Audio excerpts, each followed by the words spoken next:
Thank you so much for having me. My name is Izza Farrakh. I'm a senior education specialist with the World Bank. थोड़ा सा मैं अपना तारुफ कर देती हूँ. I've been working in education for, well, I think almost 23, 24 years. And within Pakistan, I've worked across all provinces. Right now, I'm working primarily in Punjab and in Khyber Pakhtunkhwa. Lekin, as you all probably know, is that after the 18th Amendment to the Constitution of Pakistan, education became a devolved subject. So it's provincial responsibility. So a lot of the work that we do, we work directly with the provincial governments. The way, your education departments in every province is structured is different. So for instance, agar aap Punjab ko le lein, aapki special education ki department separate hai, mainstream school education ki department separate hai, non-formal basic education ki department separate hai. Sindh has all of them. It's called the Sindh Education and Literacy Department in one. Similarly, KP also has them in one. Balochistan mein jo special education hai, that is the mandate of the Social Welfare Department. So it varies from province to province.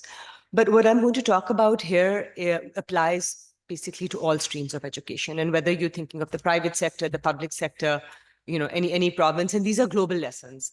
So the World Bank on the Human Development Agenda on education in particular does a lot of research, leveraging lessons across the various countries in which we operate across the globe, localizing them into the countries that we work. And then finally, also, we work very closely in collaboration with other development partners, FCDO, USAID, Gates Foundation, UNICEF, तो, काफी collaboratively हम काम करते हैं. अब जो learning foundation की जब हम बात करते हैं, तो we are actually talking about making sure that children have the basics for later learning.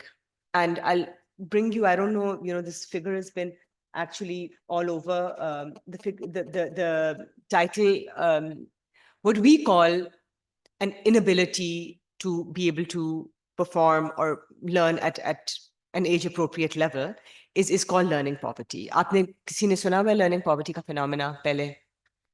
So learning poverty basically is an indicator that defines, we measure it at the level of a 10-year-old, and any child at 10 years who is unable to read and understand an age-appropriate text is considered to be learning poor.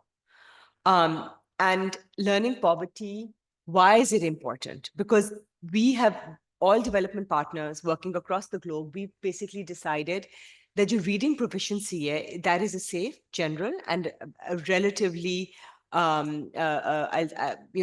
easily harmonizable across countries measure of learning when and a pulse check of where a country's learning levels are.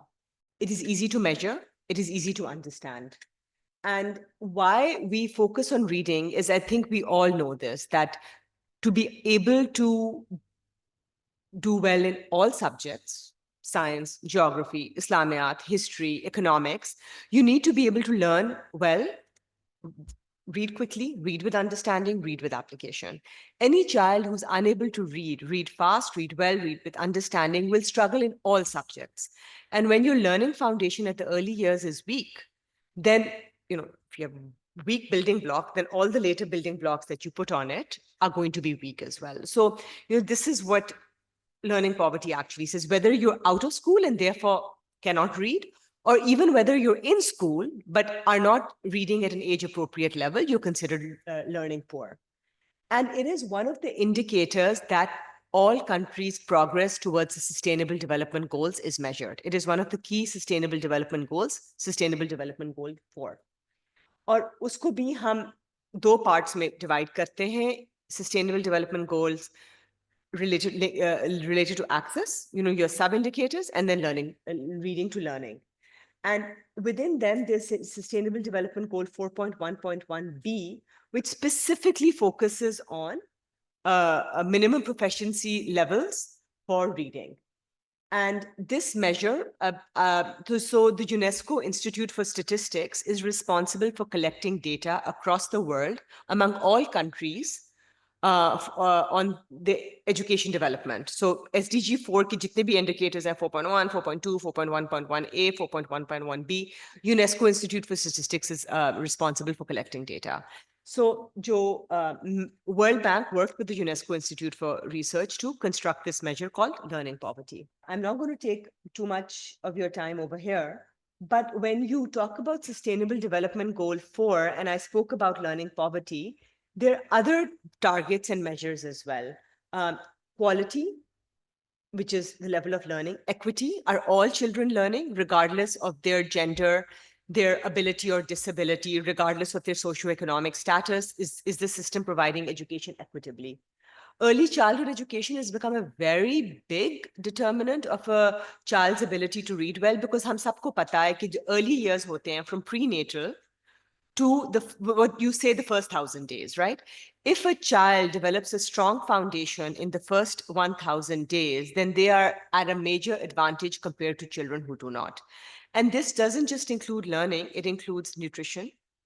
Pakistan ki jo stunting rate hai, which stunting actually refers to delayed growth, is among the highest in the world. And as a consequence of poor health, poor nutrition, which constitutes stunting, and also poor access to water and sanitation facilities. Kyunki aap pani ganda peete ho, aapki hygienic conditions hain. The soil in which your food grows is not very healthy, so therefore the quality of the nutrition you get deriving from the food isn't very good. That all contributes to stunting. And then what also reinforces stunting is if you don't have an enabling environment in which you're learning well. So, stunting is a combined phenomena, which is why there's a lot of pressure on early childhood education, because research shows that having strong early childhood education actually can offset the incidence of stunting.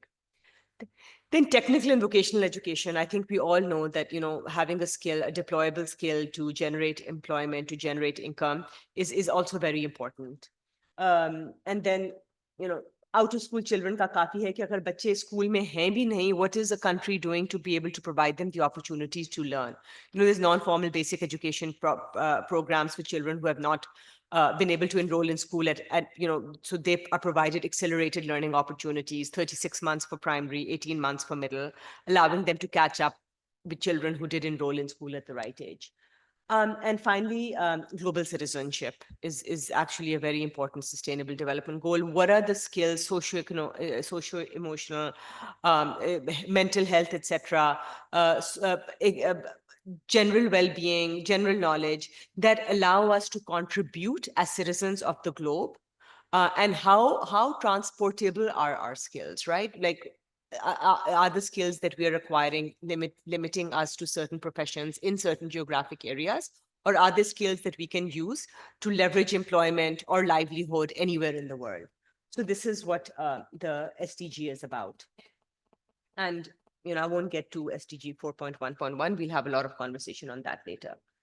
Acha, ab Pakistan ke liye ye bahut zaruri kyun hai?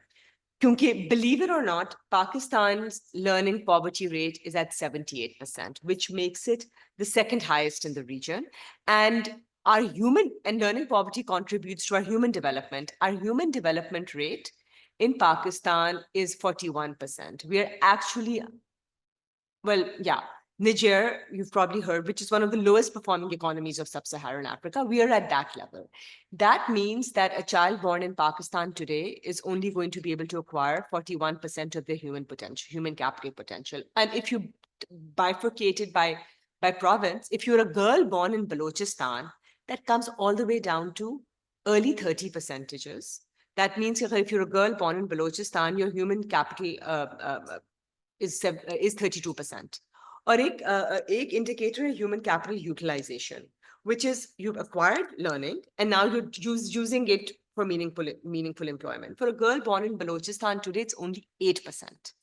So only less than 1 out of 10 girls born in Balochistan have the level of human capital they need to be able to contribute meaningfully to society, to economy, to the well-being of their families, etc. And learning poverty is a very big indicator. And learning poverty, as I said earlier, is a composite indicator considering of schooling deprivation. So anybody who has never been to school is considered to be schooling deprived. And then learning deprivation. Learning deprivation refers to children who are actually in school, but are still not reading at an age-appropriate level. And we use the year age 10. Because different systems in different countries may, age 10 could refer to being in the 3rd grade, 4th grade, or 5th grade. So we don't do it by grade, we do it by 10. And if a child is unable to read and understand an age-appropriate text by the age of 10, whether they're in school or out of school, they're considered to be learning poor. अच्छा, अब मैं जो बात करूंगी आपसे, मैं बात करूंगी जो basic literacy policy package है that forms the core of a strong learning foundation. And there are about 5 key elements that any government, any country needs to follow to make sure that their boys and girls acquire a strong learning foundation. Now, and here is it where it gets quite interesting. Hame, what's been ingrained in us is that you need to be really good at math, you need to be really good at science, you need to be really good at, later in physics, chemistry, biology. These are the subjects that you really, really need to invest in. And that investments at the middle, higher secondary level are a lot more important. And that's a myth that is actually dictated political will and political commitments. That's why the first bullet that you have over here is assuring political and technical commitment to make all children literate. Pakistan का जो education budget है, आप किसी भी province को देख लें, उसमें से सिर्फ 30% जाता है primary schools को, and the rest of the 70% goes to middle and high schools. Whereas we all know that over 70% of our children are actually in primary schools. So when your budget is low, that means the resources being allocated to primary schools are also limited, right? In terms of teachers, classrooms. Multi-grading is a huge phenomena across Pakistan. In Balochistan, at the primary level, over 80% of your classes are multi-grading.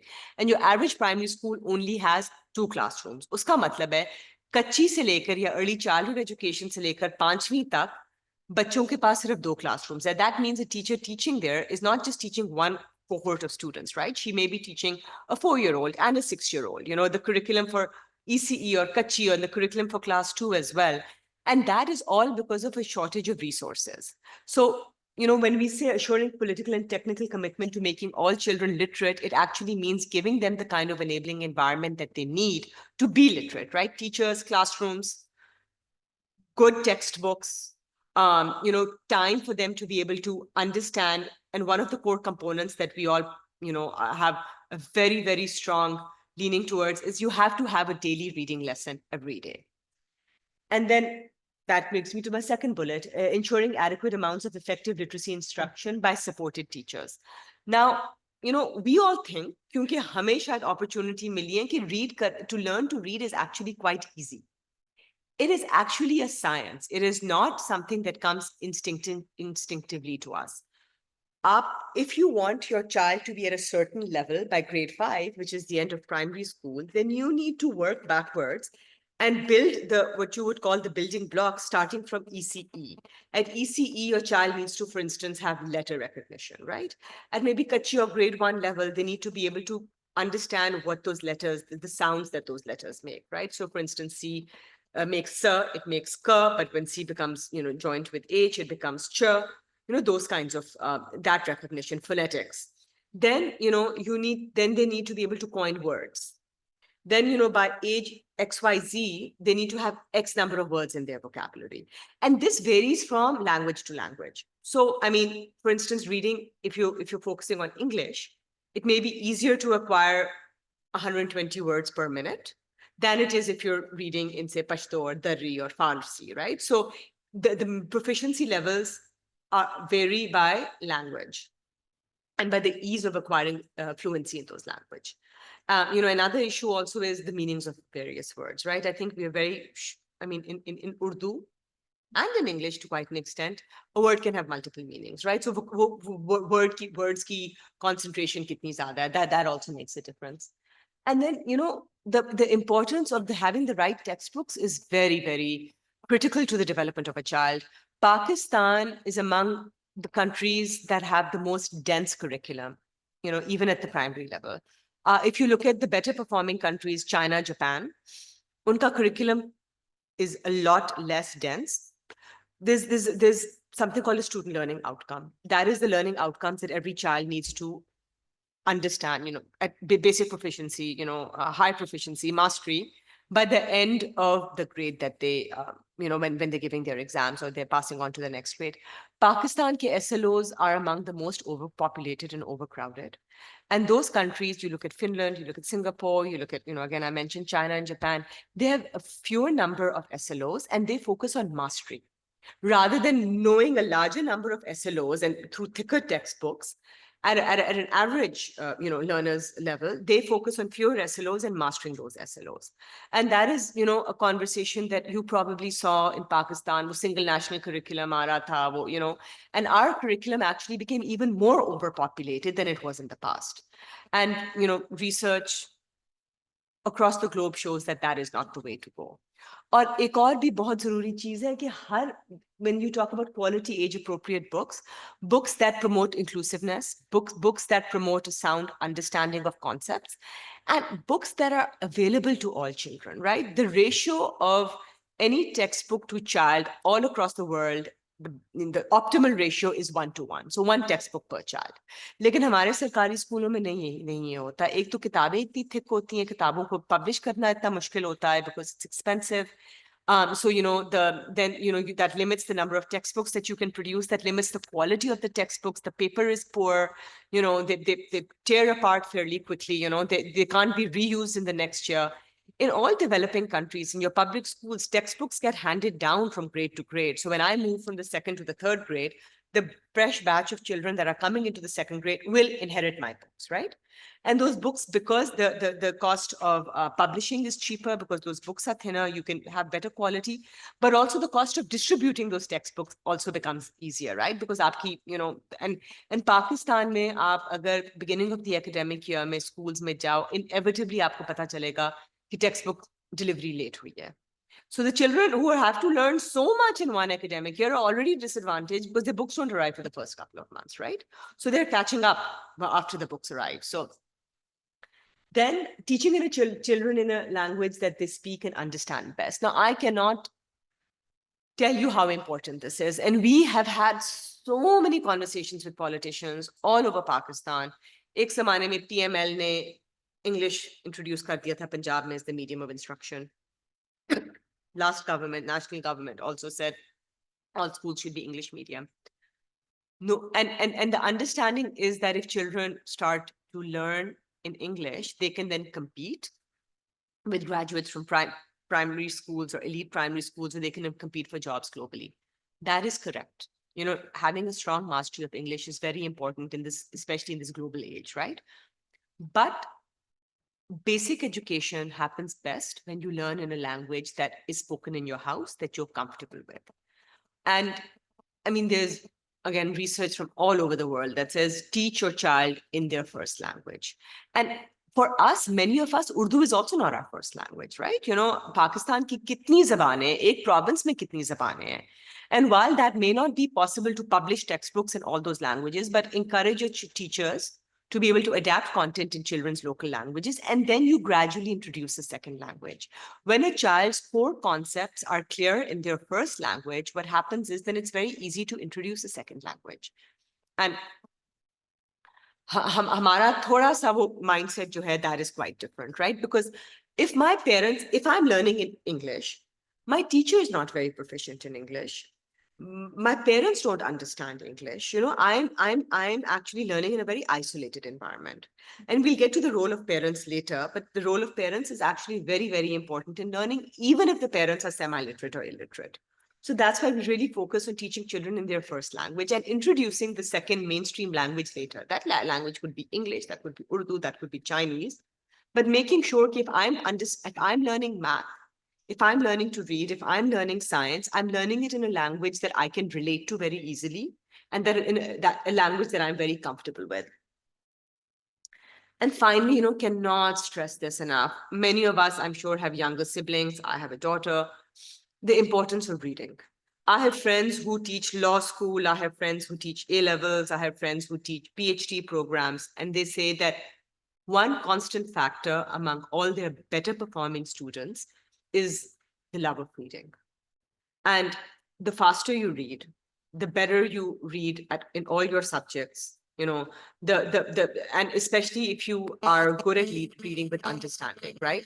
If you can read with proficiency, you will be able to cover the topic a lot quicker. You don't need to really, when you struggle, your focus is on pronouncing and understanding the words rather than understanding the content that is being delivered by those words. So introducing reading from a very, very early age. And when I used to work with Save the Children a very long time back, and there was this really cute video of this Chinese girl who was maybe 2.5 or 3 years old. Usne kitab bhi ulti rakhi hui thi. और वो pretend कर रही थी कि मैं किताब पढ़ रही हूँ, and that is actually a concept known as emerging literacy. The ability for a child to understand that there's something written over here and you're supposed to, pronounce out loud. So, and that also can start at a very, very early age. Agnostic of what language it is, and can even, and I'll get to that later, can even start very early in uneducated households as well.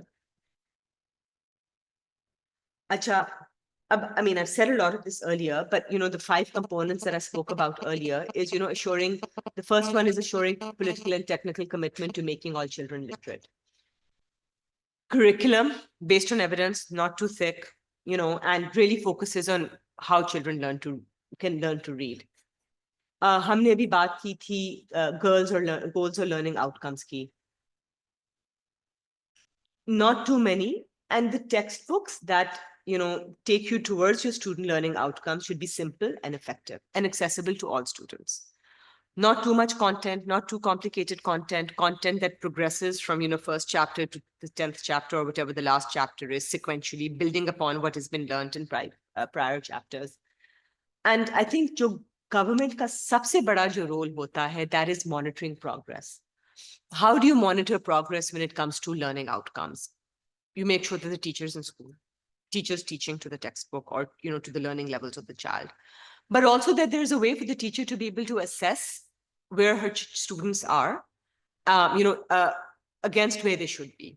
So inbuilt assessments, yes, obviously we know that as we progress through a subject, teachers ask us questions, they get our answers, but how do they use our responses to pace their lesson delivery, right? If 70% of my classroom or my students are answering the question wrong, that means that I'm obviously getting something wrong, right? If 10 or 12% of my students are answering it wrong, that means that I really need to, maybe focus on those 10 or 12 children because they are lacking. So equipping your teachers with the ability to do in-classroom assessments, but also at a systemic level, and we will get to that a little later, is कि आपको take the province of Punjab. How well does a decision maker, whether it's the education minister or the secretary of education, understand how well their children are learning, right? So usually you need to have systemic assessments across the province or even across the country. Right now we're working on data standardization. ताकि जो data Punjab से, Sindh से, Balochistan से, KP से collect हो रहा है, that is against standardized indicators, and the data collection process is also standardized. That would then allow you to reliably compare Punjab to Sindh. So, also understand how well your province is doing, but also how well your province is doing in comparison to other provinces. And finally, a national assessment that meets global benchmarks also allows you to compare the performance of your country to other countries. Last year, Pakistan participated in an international assessment called the LANA, Literacy and Numeracy Assessment. Uske bhi results aggregate ho rahe, and that will tell us how well our children are performing compared to other countries that have participated.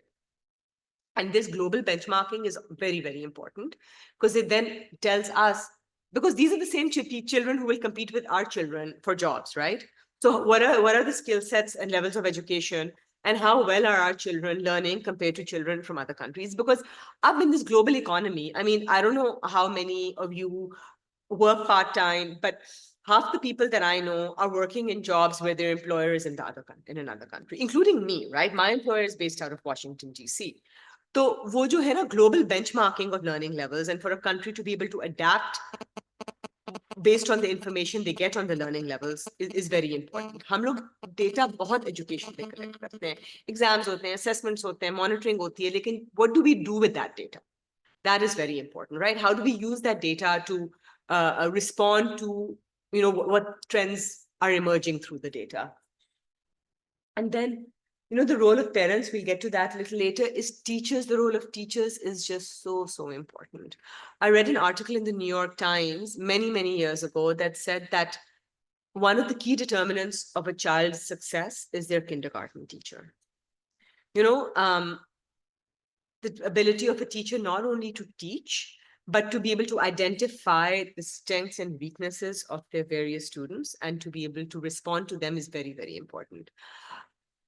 Public schools may dropout का incidence बहुत high है, right? But our studies show us that a child is very vulnerable to dropping out if they're not learning well in school. So, अगर मैं सही जवाब नहीं दे सक रही, मुझे टीचर से डांट पड़ेगी, मैं confident नहीं हूँ, तो मैं slowly what I'll do is I'll stop coming to school, right? Look for excuses not to come to school. And eventually I will drop out of school. And I mean, I can say this very honestly, and I don't know if you all agree or disagree, but parents, especially in the most remote parts of Pakistan, and maybe some of us come from those parts of Pakistan, they pay a big cost for their child to go to school, right? Even if the public education is free, the associated costs of schooling are not, right? Uniform, stationery, transportation, like you're saying, so important, right? And then let's admit it, the opportunity cost, right, of a child going to school. If it's a girl, it may be, staying at home, helping out with younger siblings, helping out in the house. If it's a boy, it may be, accompanying my father to his or her shop or something like that. So the cost associated with schooling is also quite high. And if a parent feels that their child is not learning anything, I don't think they would have any objectives to pulling their children out of school, right? I've spoken to parents all across Pakistan, and there's, एक बहुत बड़ी myth है that says that, oh, parents don't want to send their children to school. Parents will make whatever sacrifice they can to send their children to school if they are confident that that education will help them leverage a high quality life, reliable means of income, right? So ये होता है कि जब बच्चा school जा रहा होता है और बच्चा सीख भी नहीं रहा होता, the parents are saying, what's in it? Let's just withdraw the child. So the role of the teacher is very important, and the teacher cannot do it in isolation, right? The teacher needs to have all the support they need, like an ecosystem or scaffolding that they need to be able to teach well. One is you're giving a textbook to teach. The teacher should have teacher guides कि ये chapter 1 है, इसमें ये concepts हैं और ये इस तरीके से पढ़ाने चाहिए. एक तो टीचर का कंटेंट नॉलेज स्ट्रांग होना चाहिए, एक उनकी पेडागोजिकल स्किल स्ट्रांग होनी चाहिए, right? I may know math really well, but when it comes to teaching my child math, I struggle, right? Because I don't have the pedagogical skills to be able to teach my child. Then the teacher needs to be able to turn back to somebody and say, you know what, I'm struggling with these few concepts, a coach or a mentor, or access to continuous professional development. So the support that's provided to teachers also needs to be, is very, very important. And then accountability of the teachers. Now, I don't know if you know this, but Pakistan का वो एक ACR होता है, right? सरकारी ACR होता है. वो अगर मैं मिनिस्ट्री ऑफ फाइनेंस में काम कर रही हूँ, या मैं सैनिटेशन वर्कर हूँ, या मैं एग्रीकल्चर में काम कर रही हूँ, या मैं टीचर हूँ, मेरा वो ACR है, right? So I mean, what is accountability of the teacher to his students? And then the other interesting thing is that I teach in a school, and in primary schools, there's no role of a head teacher. एक ही primary school की teacher होती है, जिसको head teacher का थोड़ा सा honorarium दे देते हैं, और जिसको head teacher का role. वो teacher पढ़ाती भी है, वो teacher enrollment campaign भी करती है, वो teacher polio duty भी करती है, वो teacher election duty भी करती है, और वो teacher school की headmaster भी करती है. और मजे की बात ये है कि उस teacher, that headmaster has no authority over the teachers he or she is teaching, right? Because the person who's going to do the ACRs or the performance is sitting at the provincial headquarters. So there's no teacher accountability. I may be required to come in now because there are monitors that are coming to see whether I'm present or not. But the quality of my teaching and learning, unless there's somebody who comes in, some problem. What is the accountability of teachers to actually transform the way they teach, right? Because they will get promoted. So, I mean, these are the key building blocks for a song. And I'm talking about this in the context of reading, but it applies to all subjects. And the reason that I'm focusing on reading in particular is because we think it's the most important skill to develop at the primary level. But again, it applies to all. And finally, technology. I mean, nobody can deny the role of technology, right? Adaptive learning. And technology in the education sector is being used for various services, right? Monitoring. Teachers के आप phones पे उनके training modules आ जाते हैं, blended learning. They can learn at their own pace. Then technology in education. I mean, like, we're using a projector over here, right? And using technology isn't, and the importance is innovatively and effectively to advance teaching and learning goals. Because if technology is not used equitably, it can also become the great divider. Now, I'll give you COVID as an example. When COVID happened, private schools, especially elite private schools, were easily able to pivot to Zoom, right? Every child was required to buy an iPad or a laptop or use their parents' phones, right? Or unki classes Zoom mein hoti thi, ya Teams ya Skype pe hoti thi. They were able to, I mean, they may not have been able to learn as effectively, but they were able to proceed with their curriculum. Aapke public schools mein, even if the public schools were supposed able to pivot to remote learning, I mean, Punjab started Taaleem Khat, federal government ka bhi program tha that went nationally. But if I'm a household that has 3-4 kids and I have just one mobile phone, क्या मैं mobile phone अपने बच्चों को दूंगी पढ़ाई करने के लिए? नहीं. अगर दूंगी तो शायद उस बच्चे को दूं जिसको सबसे ज्यादा जरूरत है, और ऑफन वो बच्चा होगा जिसका मैट्रिक का इम्तिहान होने वाला है या एफएससी का इम्तिहान होने वाला है. I'm going to give it to my 3 or 4 year old to learn, right? And so technology can be the great bridge if used effectively, but it can also be the great divider. But one of the things that we keep on saying as educationists is technology can never replace a teacher. Because the cues that a teacher gets, yes, now you have AI, and when you do answer a question wrong, it takes you to the next prompt. Or it takes you back a prompt. If you answer it right, it takes you to the next prompt. But the human element, at least in systems like us, is still very, very important. Acha, we've spoken a lot about this, I think, so I'm going to skip through this. But the quality is coherent curricula. We've spoken about that. Pedagogical support. Not only ensuring the teachers master the content, but also know how to teach well. And then finally, monitoring of student progress at the school level, but also at a macro level, at the provincial or the national level. अच्छा, textbooks पे हमने बहुत बात की. अच्छा, मजे की आपको मैं बात बताऊं कि textbook procurement is a major struggle in all developing countries. Who develops the textbooks? There's a big textbook mafia in all developing countries. किनको contracts मिलते हैं textbook develop करने की, textbooks की quality क्या होती है, textbooks किस time पे develop होते हैं, textbooks की delivery कब होती है. And that is an entire industry on its own. And the need to manage and quality assure that process. Because we know the difference between a good textbook and a poor textbook is the difference between doing really well or completely failing a subject, right? For younger children, especially, the stimulus, stimulating all your senses, obviously the visual through, what you see, but also your sense of smell, your sense of hearing, by the way the words are written, the way the words are pronounced, and also your value system, right? Equity, equality, tolerance, those kinds of things all come from our textbooks, right? What do our textbooks say about treating somebody who is different from us, right? Because of their ability or their color or their height or, their religion, right? What do textbooks say about our social responsibilities? We are in a world of climate change and, the small things that we can take, littering, water and sanitation. So that all comes from our textbooks, right? So that's why having the right kind of textbook that effectively teaches our children what they need to know and sends the right messages are really very important. And then I think finally, the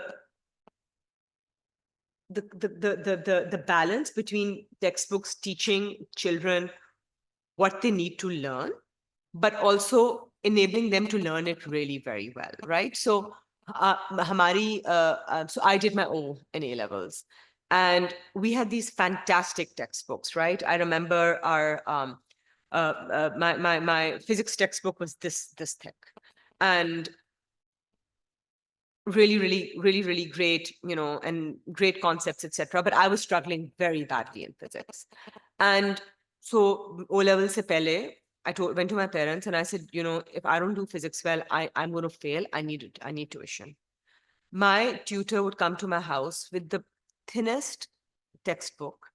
And I would be like, iska kya fayda? And, they took those complex processes, they broke them down so nicely is that I went from like a student who was at risk of failing physics to doing quite well in physics, you know, and I thought of that. The tutor had a role to play, but it was also the textbook, because this thick textbook used to overwhelm me. मैं कहाँ से शुरू करूँ, मैं क्या करूँ?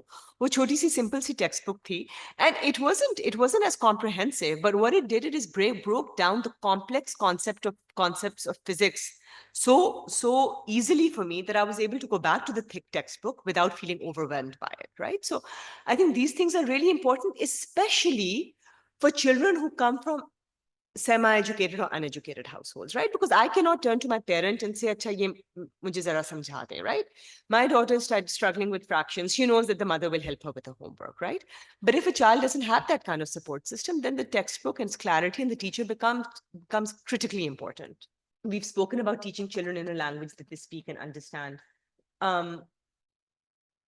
One of the key things is in a country like Pakistan is how to balance.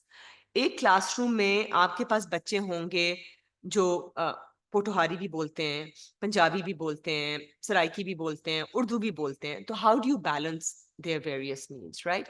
And that is where then the role of the teacher comes in, because it's impossible to develop textbooks in all the subjects, in all the languages also in Pakistan, right? That's where the teacher comes in, where the teacher understands the subjects and how they apply to the various languages that are in her classroom or his classroom, and how to teach them well. Could be by grouping children into different groups. But then you think of, this takes me back to my original point about resources, right? Agar ek teacher ke paas multi-grading bhi hai, multilingual bacche bhi hain, itna bada curriculum hai to teach, you know, what does that poor teacher do? Which then brings me back to the first point, that you need to have political and technical commitment to make sure that our teachers in schools are well-resourced. Student-teacher ratio optimally, maximum at the primary school level should be 1:40, maximum. Ideally, it should be 1:25. But I have never been to a primary school anywhere in Pakistan, unless it's a rural school जो बहुत ही दूर है, जहाँ एक teacher के साथ 25 बच्चे हों.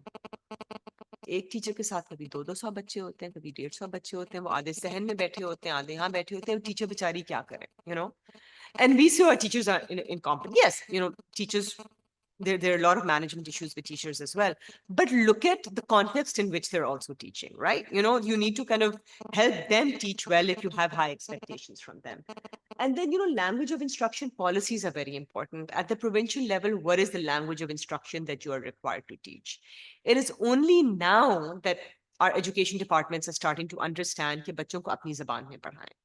आप इंग्लिश उर्दू जरूर पढ़ाएं, कोई नहीं कह रहा ना पढ़ाएं, बट जो शुरू की लर्निंग है ना, अपनी जबान में पढ़ाएं, ताकि बच्चों को वो education doesn't come across as an alien concept to them, right? There should be familiarity.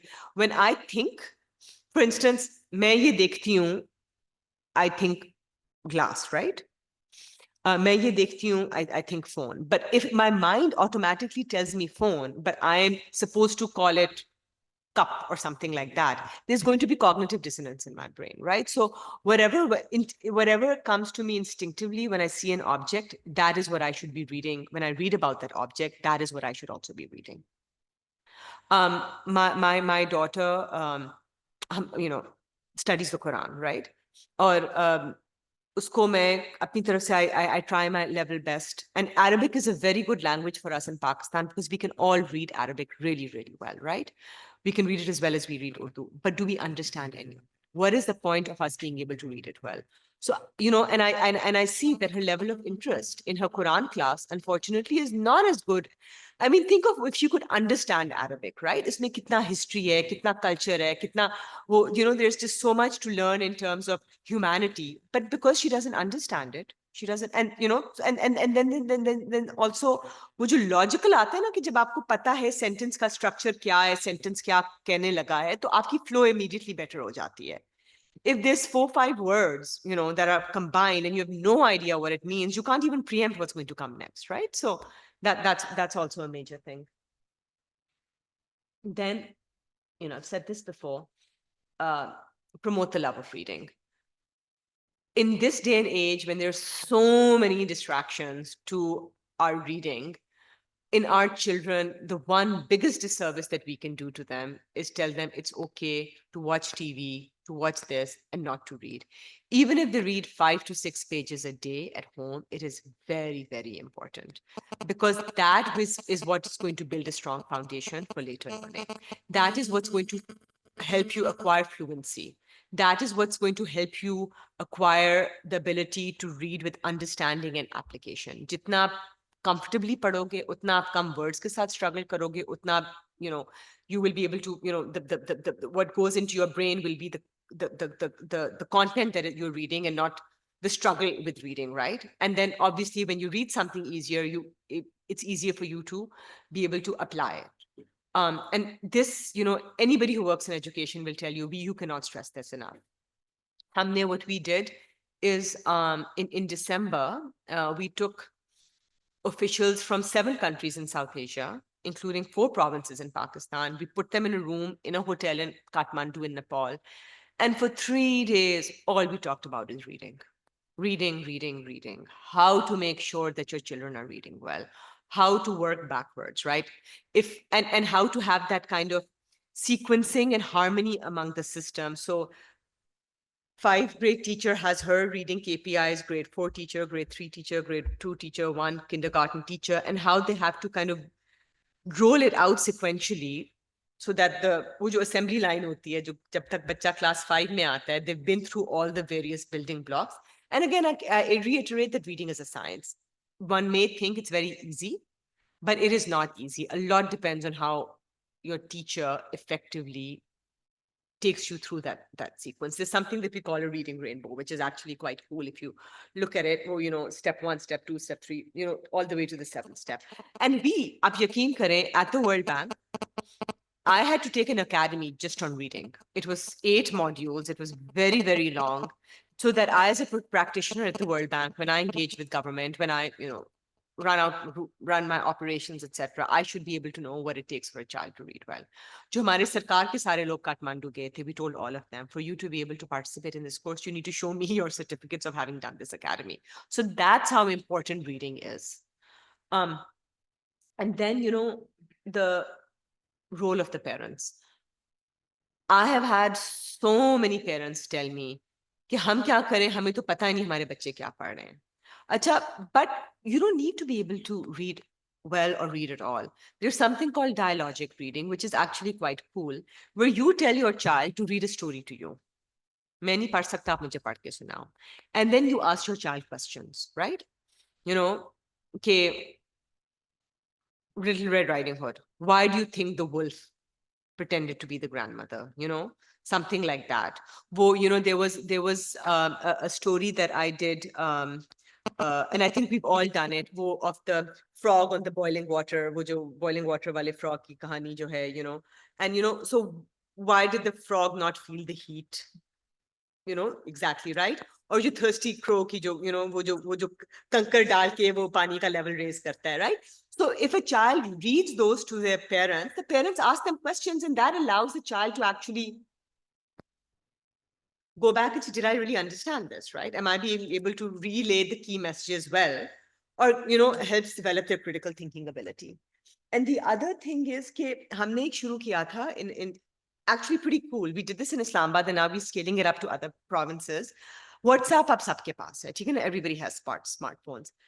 We took a cohort of schools in Islamabad, basic education schools. I don't know if you know what basic education, but those are non-formal schools. So the children who go to basic education schools are actually socioeconomically less well off than those children who go to your formal schools. So what we did is we started sending parents prompts. Unke phone pe. 3 + 6, 9. वो जवाब करके बच्चे वापस भेजते थे. As children started getting answers right, we would send sequentially more difficult question. If the children didn't get that right, we would go back a step and then build back up, right? And that was being done through the parents' phone. So the parents would take the phone to the kid, or something as simple as understanding Urdu words, right? Like fill in the blank bheja, और कहा बच्चे को कि ये word पूरा fill करो. बच्चा नहीं fill कर सका तो फिर ज़्यादा आसान word भेजा. बच्चा fill कर सका 2-3 दफा तो फिर और मुश्किल. And the parents' engagement was amazing, because they felt that they could be a part of their children's journey, right? And something as simple as having the confidence that I can actually support my child in their reading does a lot for the parents' self-confidence as well. And I think it's very, very rare that children do exceptionally well in school when they have parents who are completely disconnected from their learning journeys, right? Hota hai, bahut hota hai, lekin on average nahi hota. So I think this is pretty much, the end of my presentation. I know I covered a lot of topics, but in summary, it is that there's a lot that goes into making sure that our children read well. And in order for our children to do well at all stages of education, they need to be able to read well. We cannot stress that enough. So if you go online, there's something called the Smart Buys report. You will be able to find that everywhere. It was developed by a group of experts that had a Nobel laureate, Abhijit Banerjee, our World Bank's global director, DFID, FCDO's global director. It's called the Global Education Evidence Advisory Panel, GEAP. It's Smart Buys report. And that one of the best smart buys it talks about is teaching at the right level and remedial learning. These are two good buys. Teaching at the right level means teaching to the level of the child. So often we assume that 10-year-old A, 10-year-old B, 10-year-old C, 10-year-old D will all learn at the same level. Really not true, right? Mm-hmm. So we encourage, and we've piloted this to great success in Islamabad and in KP, where within a certain class, we group children by their learning ability. So school में teacher पढ़ाती है, फिर बच्चे वापस आते हैं after school, और उनको फिर जो proficient learners हैं, उनको एक group में करते हैं, जो average learners हैं, and जो slow learners हैं, and that has provided tremendous results. The second thing, you bring in a really important point is remedial learning, and we are stressing this so much that it's okay if a child has come to grade 4 and is weak, as long as you identify the weakness and you make sure that you compensate or you offset that. So remedial learning, again, whether it's through after school second shifts, whether it's through weekend classes, or whether it's dividing the weak performers into a separate group, that is very, very important. In the case of Sindh, that has happened, the Sindh is now having curriculum in Sindhi. Right? So when this transformation happened, the eyewitnesses, teachers were struggling. So it's like, what you would suggest to be done in that point? Because yes, we understand having a curriculum, at least a primary curriculum in a first language is essential. But then when teachers are not able to teach, or the teachers are not equipped to teach, that's not their first language, or they're not versed, or secondly, they haven't studied those subjects later on in their life. So they struggle at that point as well. So this is so important, a point that you raised. I went to a school in Karachi. एक ही building थी, बहुत खूबसूरत पुरानी building थी, like pre-partition. उसके ground floor पे Sindhi medium school था, और upper floor, first floor पे था Urdu medium school. There was the same school that was divided. And for the reason that you said, right? Because when they introduced the Sindhi curriculum, students also struggle, right? Because Karachi mein, you don't have a lot of affluent Sindhi speakers. You have a lot of Urdu speaking, Acha. Isiliye teacher training is just so important. You cannot roll out anything overnight. Or another way to roll it out, honestly, and we have had so many debates internally on this. Agar aap ek reform introduce kar rahe ho, aap don't do a blanket rollout, right? आप अगर नई text books भी बना रहे हैं, आप उन बच्चों से शुरू करें जो अभी शुरू कर रहे हैं. अगर मैंने नया सब्जेक्ट लैंग्वेज ऑफ इंस्ट्रक्शन शुरू किया है ना, तो इंस्टेड ऑफ सेइंग अच्छा आज बच्चे सारे उर्दू में पढ़ रहे थे, अब समर ब्रेक के बाद सारे बच्चे सिंधी में पढ़ेंगे, आप ये करो कि जो बच्चे कच्ची में आ रहे हैं या क्लास 1 में आ रहे हैं या क्लास 2 में आ रहे हैं, you progress, so it progress, the policy progresses up with them. Even if you're introducing a new textbook, we always say do the grade 1 textbook, roll it out. Then do the grade 2 textbook. So the children, when they go to grade 2, they acquire. Don't ask somebody who's learned it from a completely different textbook in grade 1, then to be able to jump to a completely different kind of textbook that follows different principles or is in a different language, right? So this is a big mistake, and it's overwhelming for the teachers. And then it's also easier for you to train those teachers, right? Because you're dealing with a much smaller number of teachers and you can prepare them. And blended learning has really helped, because ab jo teachers hai na ki mujhe pata hai ki मेरे training curriculum as a teacher training curriculum में 50 modules हैं, but then I can pick and choose There's 5-6 modules that respond best to my learning, my needs as a teacher, right? That also really helps. What's the term called?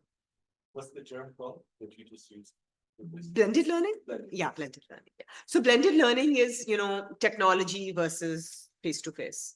And with technology, we usually mean like self-paced, right? Because they can pace themselves. Vakarians from public policy. My question is related to first language as a medium of instruction. And like if we say that students can't be, must be taught in their first language, and parents don't know the stories or any concepts in Urdu or in English. The dilemma is that the textbooks or books are not easily available in their first languages also. How will we? So very, very important point. And I talked a little bit about this, but not too much about this. That is where the role of the teacher is very, very important. Because जैसे आपने सिंध का example दिया, सिंध में सिंधी की text books मिलती हैं, उर्दू की text books मिलती हैं, बट सिंध के नॉर्थ में काफी लोग हैं जो सराइकी बोलते हैं, राइट? काफी लोग हैं जो महाजिर आए में, स्पेशली कराची के सबर्ब्स में, जो पश्तो बोलते हैं, right? So you have, and this is just one province that I'm speaking about. So that is when the teacher comes in, right? That's why it's so important also to have local teachers, because the local teachers will often speak the language of the students.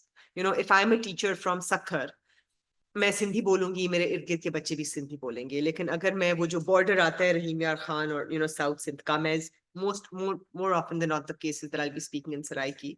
So I should be able to take a concept, and if it's written in Urdu or Sindhi, and I should be able to teach the child that concept in a language in which the child understands. It's harder with English because English is a completely alien topic, right? Most of our children, no matter what their language at home is, can understand Urdu, right? But when it comes to English, that's why you need to formally introduce it as a second language. That's why you should not have textbooks in English at the early age, because that is a distant second language for the majority of our students. मेरा question इससे relevant था कि हम parents के साथ, जो क्योंकि बच्चा वही कुछ करेगा जो अपने वालिदैन को देखेगा, अगर वो उर्दू या इंग्लिश में कंफर्टेबल नहीं है कोई कंसेप्ट बताने में, तो वो जो अपनी लोकल लैंग्वेज में बता भी रहे हैं उसमें भी तो बुक्स अवेलेबल नहीं है उस बच्चे के लिए, वो उसका और पेरेंट का गैप कैसे फिल हो सकता है, क्योंकि ना वो बुक्स उनको ला के दे सकते हैं उसमें, बात आपने बहुत अच्छी की, और ना ही हमारी एजुकेशन पॉलिसी का वो हिस्सा है कि ऐसी बुक्स हों, तो वो जब टेक्स्ट ही अवेलेबल नहीं है तो वो घर का तो उसका गैप रहेगा हमेशा. We had a whole session on this in Nepal, saying that that's a big gap that we need to be able to find out how to fill, especially in countries like Pakistan. Or South Asia in particular is one of those parts of the world where there's so many languages. Up India ko dekh lein, Afghanistan ko dekh lein, Pashto hai, Dari hai, Farsi hai, and that is a big gap, right? How do you make sure you can't possibly publish a textbook in all the 60 or 70 languages, right? Because the cost of publishing those textbooks is. So then again, I come back to the role is, and how do you empower, equip, and prepare your teacher to do that? And that, you're absolutely right, is still an ongoing challenge. Excuse me, I also want to talk about how interaction between children and parents can boost parental self-confidence and children learning. So I have seen in countries other than Pakistan, they engage parents on weekly basis or monthly basis or yearly basis through some workshops or any medium like that. So why can't educational system in Pakistan have such workshops held where parents are continuously engaged so that they can boost their confidence as well? This is so important. So in principle, every public school in Pakistan should have a parent-teacher council. Unka nomenclature province to province change hai. Punjab mein school councils hain, Sindh mein school management committees hain, KP mein parent-teacher councils hain, Balochistan mein parent-teacher school management committees hain, but their role is essentially the same. The role is to actually contribute to the well-being of their children and hence their schools, right? And parent-teacher councils actually have a lot of money. Punjab में जो non salary बच्चे जो parent teacher councils को जाते हैं, अभी पीछे एक बिल पास हुआ है जो साल का 2.5 million है, which is 25 lakhs. So parent-teacher council actually has that at their discretion to spend for the uplift. They can do it by constructing additional classrooms. They can use that money to hire teachers on contract. They can use that to procure textbooks, additional, arrange vans for children who don't have access. The sky's the limit. But the issue जो आपने कहा था कि the schools need to be able to inform the parents कि ये आपका हक है, ये पैसे आपके हैं और आप अपने बच्चों पे खर्च करें, वो बहुत वीक है. और फिर पावर इम्बैलेंस भी बहुत होता है. किसी स्कूल में अगर कोई हेड मास्टर है जो अच्छी जिसकी बरादरी और है, पेरेंट्स की बरादरी और है, the level of but we have seen that हमने सखर में एक्सपेरिमेंट किया था स्कोर कार्ड्स के साथ, where schools were required to be evaluated against common metrics, and those were called school scorecards. So, and parents the parents were given those scorecards. So, for instance, मेरे school में, I am school ए, मेरे school में teachers की presence इतनी थी, मेरे schools में bathroom का ये हाल है, मेरे स्कूल्स में क्लासरूम्स कितनी हैं, and every 6 months a scorecard would be produced on the school. We saw that parents, and this is a global example that is used now, we saw that parents actually were willing to pay the extra money to put the kid in a bus to go to a school that's twice as far away if that school ranked better in the scorecard. Also, हमने जब फाटा में, जब आपको याद होगा, काफी schools destroy हो गए थे. War चल रही थी, the war on terror, etc. Lots of schools were destroyed. I was working for a USAID project back then. USAID is the US government ka project. And we said we want to reconstruct schools, but we want to give parents the money. Aap yakeen kare, in the most conservative parts of Khyber, Kuram, all parents came out. जिनके parents fathers daily wagers भी थे, वो दिहाड़ी अपनी कुर्बान करके वो आ रहे थे, और औरतें और आदमी दोनों वो सीढ़ियों पे चढ़ के पेंट कर रहे हैं. People were cooking meals and bringing them to, and the sense of community was just so strong, and the schools turned out really beautiful. I mean, they weren't doing much. What were they doing? Your schools, obviously the schools that were intensely destroyed, you needed contractors, but schools jinki, for instance, ek diwar thodi kharab ho gayi, ya ek section uska kharab ho gaya, yo bayar furniture pada hua tha, wo furniture kharab ho gaya, khidkiyan darwaze kharab ho gayi. It was all done by the parents. So, aapki baat hai na ki you need to encourage parents and empower them to have a role in their children's education. And what parent wouldn't want that, right? But you also need to meet them where they are. If I am expected as a parent to come every day to meetings, which means कि मैं हर रोज अपनी नौकरी की कुर्बानी दूं, या मैं taxi या बस का या वैगन का किराया दूं, you need to make their participation comfortable for them. Think weird, huh? The experience that you mentioned in Fata, is it a published report on? So, agar aap concept, if you go online, मैं आकिब साहब या शुजात साहब के साथ share कर लूंगी. We had a lot of reports. Let me see if I can pull them in. I made so many reports on that. But अगर आप USAID का EdLinks का program ED-LINKS,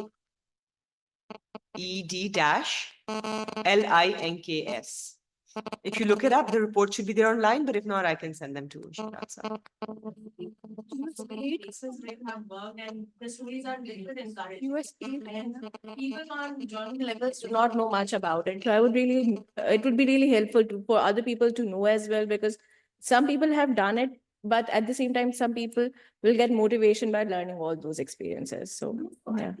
You have raised such a good point. Mhm. There's a report.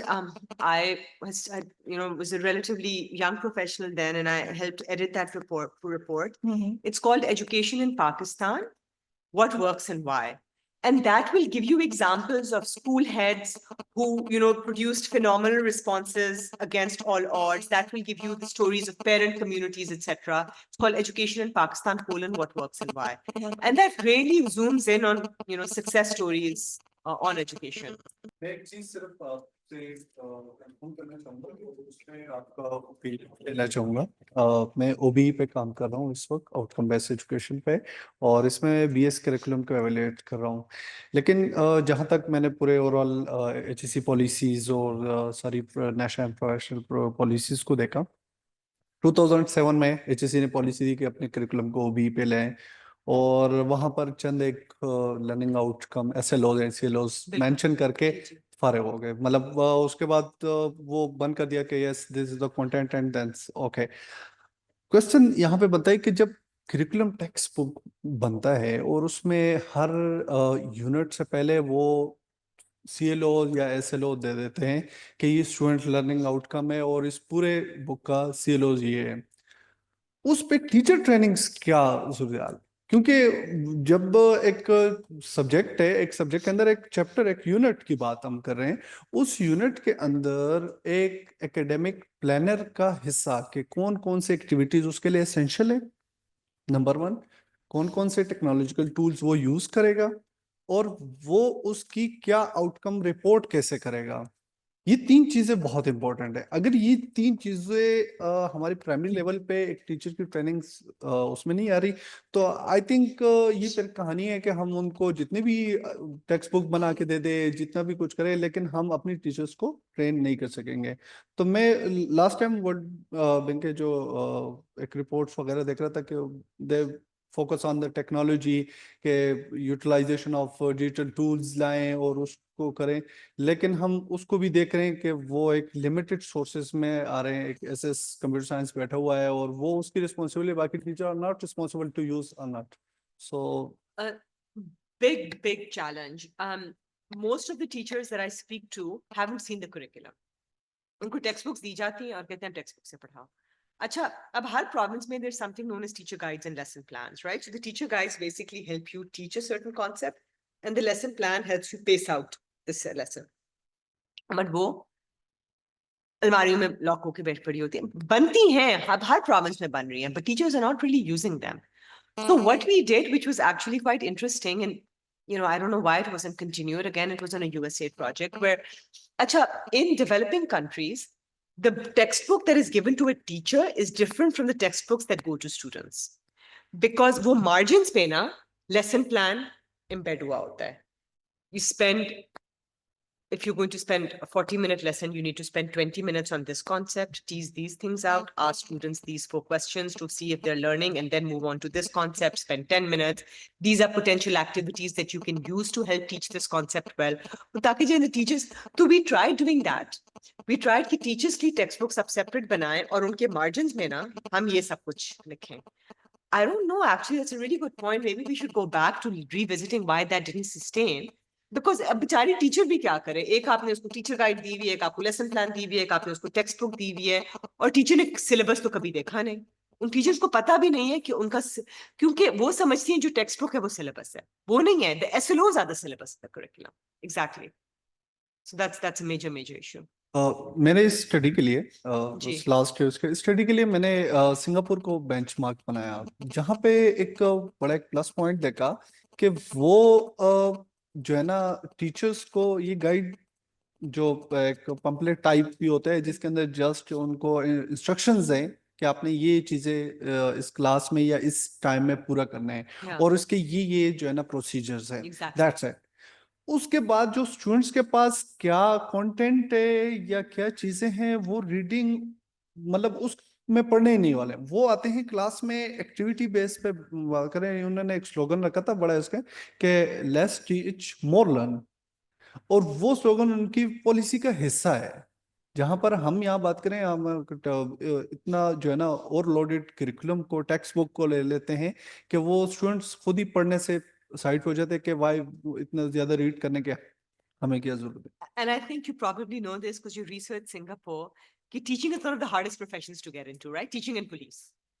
The best performing graduates from the best universities go into these 2 professions. Content online from YouTube, he's learned a lot of words through that. But I'm also afraid that he might not be able to engage in reading materials later on. So what's the best balance so that they don't lag behind on technology, but they are also good at reading textbooks? And there's also a concept of bionic reading that I've seen. It works really well, but harder words or more difficult ones, that you kind of go past them too. So I wish I had brought it here. वो एक अगर आप मैंने, there's this passage that there's another passage that the words are all jumbled out, okay? But the first word and the first letter and the last letter are the same. Let me see if I can find it. And it's interesting to see, you can read it. You know, as long as the word makes sense, but even if it's jumbled up, you can read it.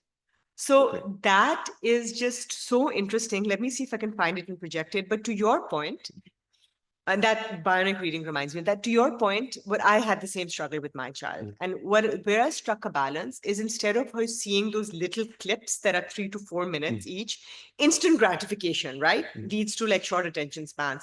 I said, if you have to watch stuff on YouTube, you see the longer stuff, right? Like the Disney movies or even the episodes that are at least 30 minutes, because then there's delayed gratification, right? For plot, mystery, you know, the whole, you know, the resolution of the challenge, etc. So they have to follow through for the entire session. The other, I know that it's very, very old and, you know, mere time ka hai, Sesame Street. It is just excellent. And let me see, because I want you all to read it. Let me see if I can find it. So this is not bionic reading, but there's emerging evidence for bionic reading. Thing here is, we could pretty much all of us could read this, right? And we could probably read it almost as fast as you read a normal text. And I mean, there were 1 or 2 words, jaise strange hai, wo thoda difficult tha. But apart from that, so what I'm saying is, to your point on bionic reading, the brain needs to just pick up the core elements of a word, and then it puts the word together. But thank you so much. It was a pleasure. It's always a pleasure coming to PIDE.